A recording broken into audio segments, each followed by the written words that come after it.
nangyari maying aga? May chika lang ako. Kagabi kasi, yung amo kong lalaki,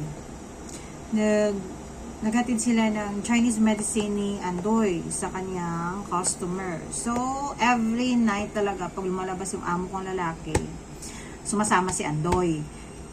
Eh, kagabi, nawala si Andoy. Nawala si Andoy, tumawag yung amo kong lalaki sa bahay. Tinanong yung amo kong babae kung umuwi na ba si Andoy sa bahay. Kasi, hindi niya na makita. Kasi nga, pumunta siya sa shop, may binili. Tapos, siguro hindi niya napansin, nakala niya sa likod niya si Andoy. Eh, si Andoy naman makulit yun. O, ayun. Hindi niya daw makita yung daddy niya, kaya lumabas siya sa shop. Eh, yung amo kong lalaki, nandun sa shop. Tapos, yung paglabas niya, wala na si Andoy. So, hinanap nila. 2 beses siya tumawag sa kay among babae. Sabi ng amo kong babae, bakit pinabayaan mo? Alam mo naman yung makulit yun. So, sabi niya, hintayin natin kung uuwi dyan sa bahay. Eh, alam mo natin na si Andy is may autism. Ang ingay ng washing. So, ayun na nga. A moments later,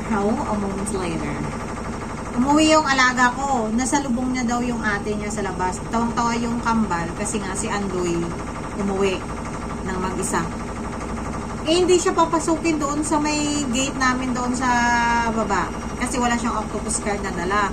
So, sabi niya, wala daw siyang octopus card na iwan sa bahay. Kasi nga, yung amo kong lalaki daw is nagkawalaan sila. So, pinakyat siya.